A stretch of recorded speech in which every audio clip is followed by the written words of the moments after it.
Alright, now इस question के अंदर पहले मैं वापस एक चीज छोटी सी शुरू करता हूँ। क्वेश्चन में मुझे क्या निकालना था सर? हमें निकालना था सेलिंग प्राइस, P0 दे रखा था, price of A share, find out the growth rate of the company, and उसके बाद मुझे कॉस्ट ऑफ इक्विटी निकालना था। तो दोबारा से कर रहे हैं आज एक बार क्वेश्चन, आंसर लिखा हुआ है, बस जस्ट रिकॉल कर रहे हैं उस क्वेश्चन को। मैंने एक बात संजय को बोली थी, अगर संजय याद हो, ये डिविडेंड कब दिया गया? साल के बिगनिंग में या एंड पे मेरा बेटा? एंड में। और ये 6th ईयर का एंड है।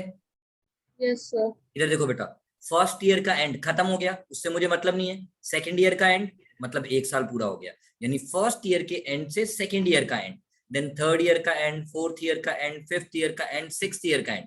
यानी टोटल कितने साल लगे डिविडेंड को 12 रुपए से 16 रुपए 7 पैसे बनने में? 5 years। Thank you. देन मैंने आप बच्चों को एक छोटी सी चीज सिखाई थी, अगर आपको याद हो, amount is equal to P into 1 plus R raise to the power n, बचपन का compound interest formula. Yes sir. Amount मतलब फ्यूचर वैल्यू, क्योंकि अमाउंट मतलब जो हमें बाद में मिलेगा, और प्रिंसिपल अमाउंट मींस जो आज इन्वेस्ट कर रहे हैं उसको हमारी फाइनेंशियल मैनेजमेंट में कह देते हैं प्रेजेंट वैल्यू। Yes sir. और ये जो 1 plus R raise to the power n है पुत्र, इसको कहते हैं future value factor called compounded value factor. So far so good. तो हमने उसी फॉर्मूला में वैल्यू डाला। क्वेश्चन में हमें पता है आज से 5 साल बाद, 6 मत बोलना, दिखने में 6 दिखता है, बट इवेंचुअली आपकी ग्रोथ में तो कितना टाइम लगा? 5 साल। 5 years। पहला डिविडेंड साल के बिगनिंग पे नहीं मिला था, साल के एंड में मिला। तो इसीलिए हमने बोला 5 साल लगे।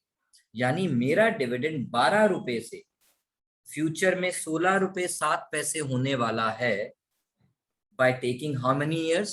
5 years। सो far so good. Yes sir. तो अक्षिता, ये जो था इसको हम कंपाउंडेड वैल्यू फैक्टर कहते हैं। Yes sir. बड़े प्यार से सुनना बच्चों, 60 is equal to 12 into 5, right? Yes sir. मतलब future value is equal to present value into CVF, right? Yes sir. But हमारे क्वेश्चन में तो फ्यूचर वैल्यू भी दिया हुआ है और प्रेजेंट वैल्यू। तो हमें ये कंपाउंडेड वैल्यू फैक्टर निकालना है ना, और वो जो कंपाउंडेड वैल्यू फैक्टर है वही तो हमारा ग्रोथ है पुत्र। पहले यहां तक मेरी बात क्लियर? Yes sir. इसका मतलब जब आपने इस इक्वेशन को सॉल्व करके इस स्टेटमेंट में लेकर आए, so that statement means your 1 rupee becomes 3 rupees 39 पैसा। यही मतलब हुआ ना, ये प्रेजेंट ये फ्यूचर, मतलब मेरा प्रेजेंट का 1 रुपी फ्यूचर में कितना हो जाएगा? 3 रुपीज 39 पैसा। कितने साल लगेंगे? 5 साल। तो बताओ किस रेट पे आपने पैसा इन्वेस्ट किया होगा, वही रेट निकालना है पुत्र। Yes sir. तो ये किसी को PD5 क्या लिखा है? हाँ बच्चों, सर ये PD5 लिखा है ना आपने CVF के नीचे? पीरियड 5। पीरियड 5। अच्छा। देखो लेमैन सेंस में तो इसे क्या बोलते हैं संजय? ईयर। ईयर। बट मैं नहीं बोलता, क्योंकि मैं आपको एक चैप्टर पढ़ाऊंगा, वो आपने बचपन में वैसे मैथ्स में किया होगा कहीं ना कहीं, सिंस आपके पास 12th में किसी के पास मैथ्स था किसी के पास नहीं, तो हो सकता है शायद एक आधे बच्चे को ना पता हो। बट ये मैंने लिखा था पुत्र ईयर 5, जिसे मैं टेक्निकली कह देता हूँ पीरियड 5। यहां तक क्लियर अंकिता? तो ये क्यों लिखा है? क्योंकि बच्चों आपका ये जो डिविडेंड है 12 से 16 रुपीज 7 पैसा होने में कितने साल लगे? तो 5। तो इसको मल्टीप्लाई उस 5 साल के फैक्टर से ही तो करना पड़ेगा पुत्र। सो मतलब हमें तीनों चीजें दी हुई हैं। नहीं, 2 दी हुई है, तीसरी निकालनी है ना। सो तो हमने तीसरी फिर 5। तीसरी का तो सिर्फ ये बता रखा है बेटा कि आपको डिविडेंड के ग्रो होने में कितने साल लगे, बट किस रेट पे लगे, रेट तो नहीं बताया ना। हाँ। किस रेट पे लगे पुत्र, रेट तो नहीं बताया ना। ठीक है सर। वही रेट ही तो निकालना है। तो जब हमने उसको मैथ्स में सिंप्लीफाई कर लिया एज 3.39 अपॉन 1, उसका 1.339 इंटरप्रिटेशन क्या आया? That my 1 rupee becomes 3 rupees 39 पैसा and it takes 5 5 years. years. But at what rate? ना तुम जानो ना हम. करेक्ट? ठीक है सर। तो वी नो कि हमने पैसा एक ही बार इन्वेस्ट किया है, तो हमें टेबल कौन सा देखना पड़ेगा? Compounded value factor. आप लोग याद करो, मैं लास्ट क्लास में बता रहा था, दो तरह से टेबल होगा, एक 1 रुपी और एक एन्युटी। 1 रुपी टेबल यूज होता है जब अनइवन अमाउंट्स हो या अमाउंट एक बार इन्वेस्ट हो रही हो. हमारे क्वेश्चन में एक ही बार हो रही है. Yes sir. और एन्युटी टेबल लगता है जब आप सेम अमाउंट हर साल इन्वेस्ट करते रहो, let's say for 3 years, and then you want to know how much you will get after 3 years. Clear Akshita? Yes sir. Now अब हमारे पास ये टेबल आ गया बेटा. हमें पता है हमें कितने साल लगे? Sir 5 years। 1 रुपए को 3 रुपए 39 पैसे बनाने में. 1.339। वो 1.339 था क्या बेटा? Yes sir, yes sir. अच्छा, मैंने वो कैलकुलेशन एरर कर दिया. अच्छा, ये नहीं नहीं सर, आपने लिखा सही है, तो आपने 7 अपॉन 12 इज 1.3. यहाँ गलत लिख दिया ना बेटा. फिर 1.339 यानी my 1 rupee becomes 1 rupee 33 पैसा और 34 पैसा अप्रोक्सीमेटली. Yes sir. तो अब हम अपने टेबल में पीरियड, पीरियड मतलब ईयर, क्या है हमारा? 5 years लगे ना. तो 5 years पे वैल्यू ढूंढना शुरू की. ओ, मोर और less the same, 1.338, 1.339. Yes sir. इसका मतलब हमने पैसा 6% ग्रोथ रेट पे इन्वेस्ट किया, which is constant. Yes Akshita? Sir हो गया। So that is how we got growth rate. And once मेरा बेटा you get growth rate, फिर तो क्वेश्चन खत्म था, क्योंकि फॉर्मूला में तो जी तो निकालना था पहले, उसके बाद तो जी को डालना है. Okay sir. नेक्स्ट डाउट क्या था बच्चा पार्टी का? 5.4 जो आपने होमवर्क के लिए दिया था। हाँ मेरा बेटा, सर 5.4। मैंने होमवर्क में दिया था. Yes sir. नहीं हुआ? सर थोड़ा सा हुआ, बट कुछ नहीं थोड़ा समझ आया। है, थोड़े की जरूरत है. यार मैं ऐसा ही हूँ, पढ़ते पढ़ते कुछ भी करते रहता हूँ. चल कोई नहीं, हम करा देते हैं. क्या हो गया फिर यार, हमने तो दिया था प्रैक्टिस के लिए, नहीं हुआ तो ना सही, खसमानू खा. ऑलराइट, मैं पढ़ता हूँ आपके लिए क्वेश्चन पत्र. The first requirement of the question says, find out the cost of equity if the growth rate is 7%. Cost of equity question mark, growth rate 7% forever. अब मैं क्या है, आंखें बंद करता हूँ, फटाफट से आंखें बंद करता हूँ या सामने फॉर्मूला आंखें खोल के देख लेता हूँ. एक था d1 अपॉन p0, एक था d1 upon p0 plus g, एक था e1 अपॉन p0, एक था e1 upon p0 plus g, फिर एक कोई कैपिटल एसेट प्राइसिंग मॉडल वाला था, वो अभी तक यूज तो हुआ नहीं है, RF बीटा पता नहीं क्या था, जब आएगा देख लेंगे. हाँ नजर मार ली. अब चलते हैं क्वेश्चन पे आगे. इक्विटी शेयर की फेस वैल्यू है 10 रुपए, are quoted at a please at PE of 7.5 times. I repeat, at PE of 7.5 times. PE मतलब price earning ratio. Yes sir. Price earning ratio का फटाफट से अक्षिता ने कॉपी का पेज खोला, उसने MPS फर्स्ट by या सेकंड EPS। क्लास में फॉर्मूला लिखवाया था, मार्केट प्राइस पर MPS share upon earning per share which is given to me as 7.5। and MPS मुझे नहीं पता, EPS अभी तक नहीं पता जितना मैंने पढ़ा. Then question says the retained earning of the company being ₹6 at 40%. I ask you to underline being ₹6 at 40%. यानी B is 40% of ईटिश, जिसको आप ई बोलते थे बच्चों, यस सर। जिसको आप ई बोलते थे, 40% sir. Of E is given to me as rupees 6. यहाँ तक कोई डाउट है तो बताओ। इंग्लिश पढ़नी है बड़े प्यार से, बड़ी फनी लैंग्वेज है। कहता है the retained earning is ₹6 at 40%। 40% किसका? अर्निंग का। Yes, sir. 40% किसका? पता अर्निंग का, जो हमने फर्स्ट क्लास में लिखा था कि जो अर्निंग होती है उसके दो पार्ट्स बनाए थे ऐसे ईटिश के, कुछ रिटेन हो जाता है और कुछ डिविडेंड की फॉर्म में चला जाता है। तो जो रिटेन हो जाता है अमाउंट टर्म में उसे अर्निंग सॉरी रिटेंशन अर्निंग बोल देते हैं, और परसेंटेज में उसे रिटेंशन Ratio. तो क्या मैं इसको ऐसे लिख सकता हूँ मेरा बेटा? Yes, sir. 3 हो गया।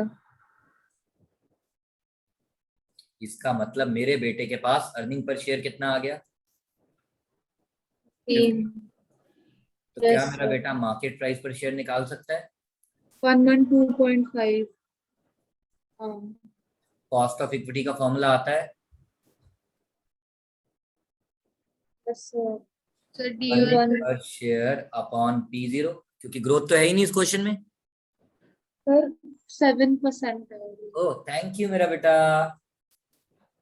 यानी आपने कौन सा फॉर्मूला यूज कर दिया? E1 upon P0 plus G. E1 upon P0 plus G। कोई दिक्कत? No sir. लॉक कर दूं? Yes sir. पक्की बात? सर डाउट है। हाँ जी। तो वो वाला पेज दिखा दो, केड़े वाला पुत्र? यही वाला। हाँ। सर इसमें हमने 40% ऑफ ई आपने बताया ईटिश है। ईटिश मतलब ईटिश को अगर अमाउंट टर्म में बोलोगे तो ईटिश है, और divided by number of equity share कर देते हो तो क्या आ जाता है? यस। तो इसका मतलब अगर ये ₹6 पर शेयर दिया है तो यहाँ ई का भी मतलब क्या है? ईपीएस। Thank you. सर 6 पर ये कैसे पता कि जो 6 दिया है वो पर शेयर ही दिया है? बच्चों देखो, थोड़ा लॉजिकली सोचेंगे। ऊपर शेयर की फेस वैल्यू बताई 10 ईच, मतलब क्या 10 करोड़ पे हमने सिर्फ ₹6 रिटेन किए? वो तो कोई सेंस नहीं बनती ना। तो कंटिन्यूटी में आ रहा था, यानी ये किसका दिया हुआ है? 1 शेयर। Thank you.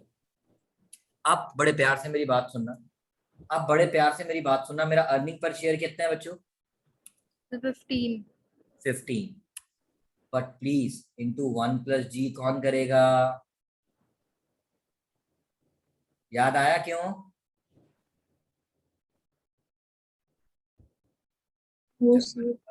कोई बात, यहां तक क्लियर है? Yes sir. Cost of equity का यहाँ पे फॉर्मूला कौन सा लगेगा? ओके, जब आप D1 का फॉर्मूला लिखते थे, ये लिखते थे मेरे साथ? Yes sir. तो E1 का भी फॉर्मूला क्या होगा? मुझे पता है मैंने नहीं बताया था, मेरे को मालूम है नहीं बताया था, जान के नहीं बताया था, नहीं लिखा होगा पीछे, बट D1 का तो लिखा था। Yes sir. तो अगर D1 का D0 इंटू 1 प्लस जी होता है, और उसका रीजन था डिविडेंड टू बी पेड और earning per share to be earned, तो ये तो अभी प्रेजेंट सिचुएशन बता रहा है ना। रिटेन्ड का मतलब क्या है? जो ऑलरेडी अर्न हो चुका है, और इवन का मतलब होता है जो हम फ्यूचर में अर्न करेंगे। तो क्या ये मैं लिख सकता हूँ बेटा? बोलो पुत्र। Yes sir. Is this point clear Akshita? Yes sir.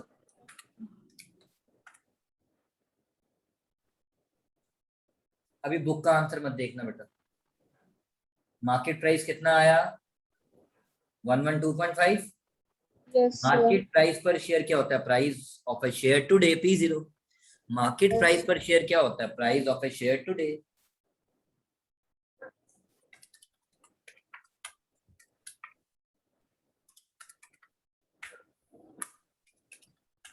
Please book का आंसर मत देखना, अभी आपका आंसर आ गया 21.27% अप्रोक्सीमेट। कोई दिक्कत?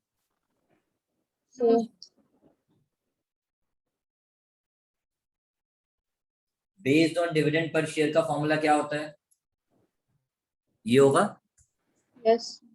अब मेरा सवाल यहाँ पे है अक्षिता से। Akshita, yes sir. अगर मेरी रिटेंशन रेशियो 40% है तो डिविडेंड पे आउट रेशियो कितनी होगी? 60%। वेरी गुड मेरा बेटा। क्योंकि dividend pay out ratio plus retention ratio का सम टोटल इज 1। और प्लीज बड़े ध्यान से सुनना, मैंने ये फॉर्मूला लिखवाया था आपको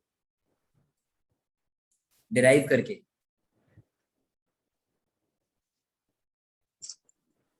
सर लिखवाया था बट याद नहीं है। हाँ यही लिखवाया था। अरे बेटा इधर देखना, ई मतलब अर्निंग हो गया संजय पुत्र, यस सर। रिटेंशन रेशियो 40 तो 1 माइनस 0.4 60% आ गया। यानी जब भी आप अर्निंग पर शेयर को, जब भी आप अर्निंग पर शेयर को डिविडेंड पर शेयर से सॉरी रिटेंशन रेशियो से मल्टीप्लाई करोगे तो क्या आ जाएगा?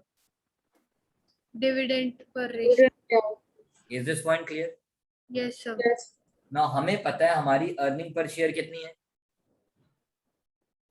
16.0। मैं इस क्वेश्चन को 3 बार ही करूंगा ताकि आपको जो अच्छा लगे उससे करना।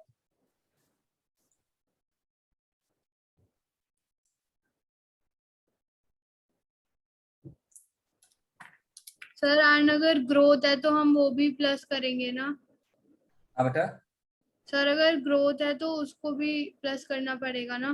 बेटा E1 में तो ग्रोथ एडेड है तो D1 में तो ऑटोमेटिकली ऐड होगी ना, दोबारा से थोड़ी ऐड करूंगा। हाँ सेम सेम, ठीक है मेरा बेटा। लिखवाया था उसमें आपने नहीं लिखवाया था 1 + GB इंटू करना है। क्या कह रहे हो बच्चों, दोबारा बताओ। तो जब D1 नहीं दिया होता तब ना? मैं ये कह रहा हूँ अक्षिता, जब D1 नहीं दिया तब मैं ग्रोथ ऐड करूंगा ना। अच्छा ठीक है ठीक है यहाँ तो मैं E1 ले रहा हूँ तो E1 की हेल्प से तो D1 ही आएगा ना।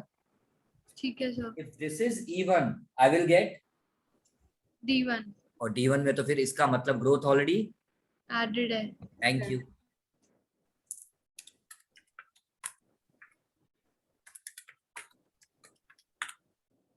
आपने सॉल्व किया, आपका आंसर आ गया 15.56%। सो फार सो गुड। अभी खत्म नहीं हुआ है क्वेश्चन बच्चों, मैंने ये दो तरीके से किया, एक based on earning per share, एक based on dividend per share. Sir इस क्वेश्चन में हमें कैसे पता कि हमें डिविडेंड पर शेयर के बेसिस पे करना है या अर्निंग पर शेयर के बेसिस पे करना है? Akshita yes sir. I repeat, इस क्वेश्चन में आप पूछोगी सर हमें कैसे पता based on dividend per share के बेसिस पे करना है या अर्निंग पर शेयर के बेसिस पे करना है, राइट? Yes sir. आप प्रॉफिट रिटेन कर रहे हो, यस सर। इसीलिए आपको किस बेसिस पे करना है? Dividend per share. और वन टीचर कहते थे जिन्होंने मुझे पढ़ाया था, कहते थे बेटा जब उसने नहीं बताया बेस्ड ऑन अर्निंग या बेस्ड ऑन डिविडेंड तो क्या करो, दोनों से निकाल आओ। इसीलिए मैं अपने सर की बात आज तक फॉलो करता हूँ, मैंने based on earning per share भी निकाला और based on dividend per share. Thank you very much. मैं आगे चलूं बेटा, can I turn the page? Yes sir, एक सेकंड।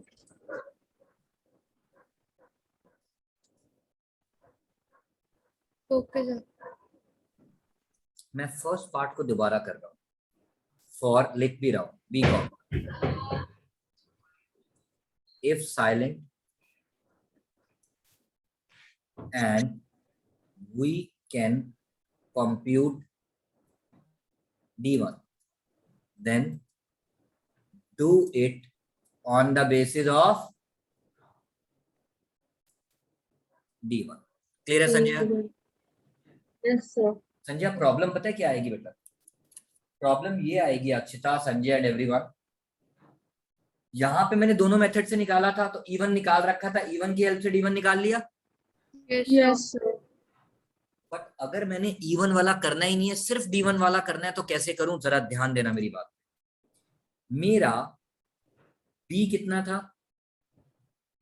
सर 40% या 40% of earning per share. Yes sir. तो मेरा डिविडेंड पे आउट रेशियो कितना होगा 60% ऑफ? EPS। ये बात मैं लिख के छोड़ सकता हूँ। Yes sir. Now 40% of EPS, और यहाँ पे E का मतलब क्या है? E0।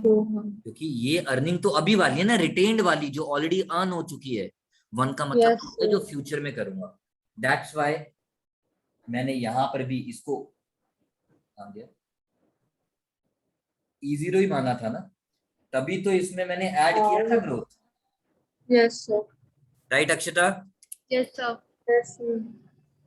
नाउ E0 कितना आ गया मेरे बच्चों के पास? वही 15. Yes, sir. Yes, sir.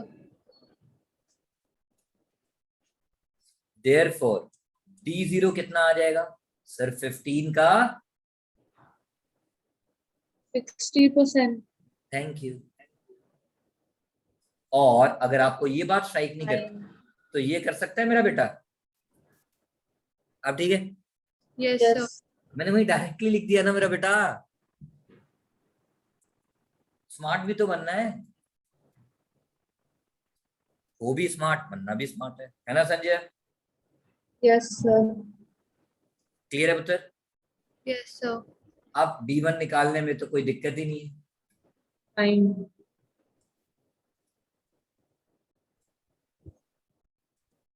Answer तो सेम ही आया ना बच्चों, जैसे मर्जी निकाल लो. आंसर तो बेटा सेम ही आया ना, जैसे मर्जी निकाल लो. Yes, sir. क्लियर है बेटा मेरी बात? Yes, sir.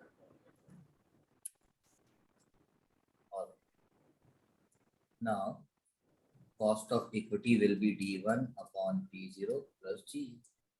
तो D1 कितना 9.63, P0 कितना 112.5 और G कितना 0.07.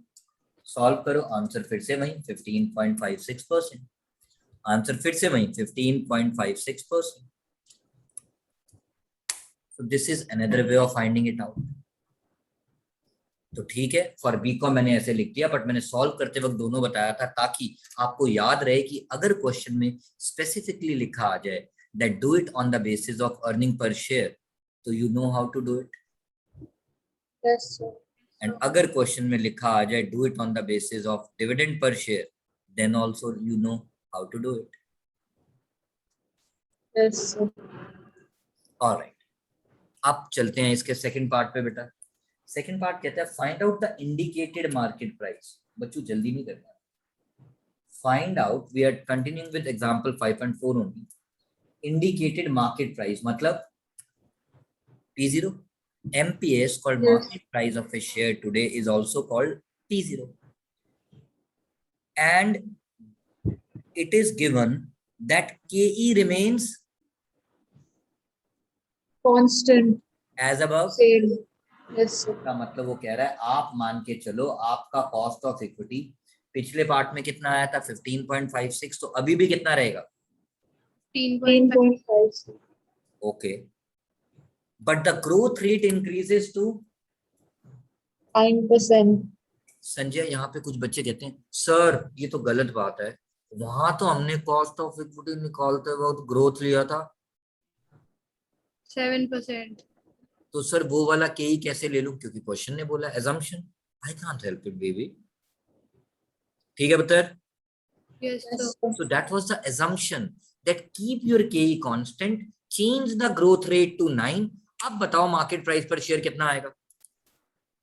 इसका मतलब अब मैं ये वाला मार्केट प्राइस थोड़ी यूज करूंगा, ये तो तब था जब ग्रोथ रेट 7 था. अब जरा याद करो, कुछ कुछ होता है. ये फॉर्मूला डिराइव कराया था लास्ट क्लास में.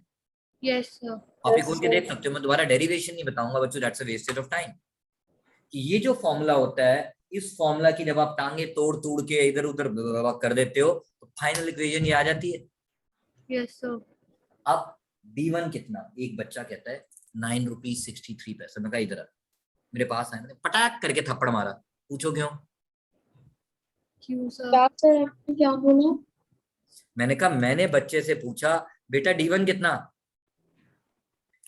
कहता है सर 9.63 रुपीज. मैंने खींच के उसे थप्पड़ मारा. बताओ क्यों? वो पहले था ग्रोथ रेट 7% था. आप फिर से फॉर्मूला लगाएंगे. D0 9 है, बट अब ग्रोथ रेट कितना है? 9%. Is this point clear? Yes, sir. 9 rupees 81 पैसा. कॉस्ट ऑफ इक्विटी कितनी है? Same या 2.56. बट उसको मैथमेटिकली ऐसे लिख सकता हूँ बच्चों, 15.56% मीन्स 0.1556 डिवाइड बाय 100 हो गया ना मेरा बेटा. Yes sir. जैसे 25% के लिए 25/100 कॉल 0.25 बोलते हो, वैसे इसके लिए कर दिया उत्तर मैंने। Minus growth 9%, which is nothing but 0.09।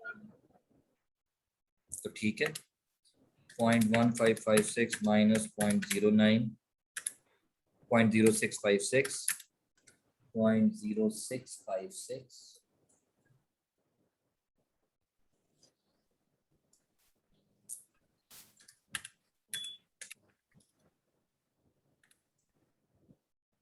आ गया 149 रुपीज 54 पैसा। हो सकता है आपकी बुक ने उसे राउंड ऑफ कर दिया हो 154 पे, नहीं हाँ उसी पे, उतना ही। सो फार सो गुड, लॉक कर दो बेटा। Yes sir. All right guys, so this was all about this question number 2. अब आते हैं थर्ड पार्ट पे। अब आते हैं थर्ड पार्ट पे बेटा। थर्ड पार्ट क्या कहता है बेटा? If KE of the firm is 15%, if KE of the firm is 15%, I repeat, if KE of the firm is 15%, यानी 0.15, yes sir. and growth rate being 10%। 0.10, yes sir. then what will be the market price, मतलब P0? करूं या कर लोगे? कर लेंगे। नहीं मैं कर ही देता हूँ।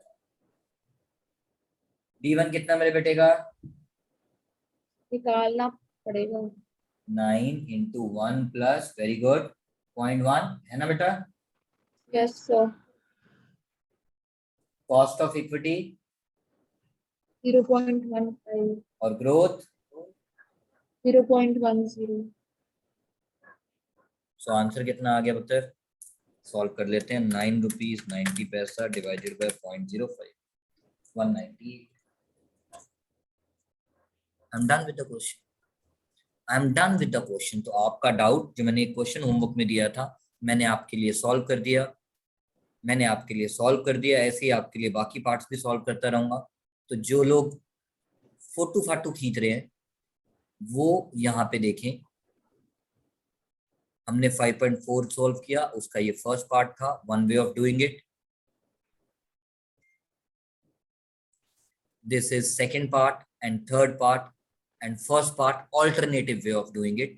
So I repeat, if question is silent and you can calculate the dividend per share, to do it on the basis of D1, E1 के बेसिस पे निकालने की जरूरत नहीं है, सिर्फ समझाने के लिए बताया था as far as BCom Honors is concerned.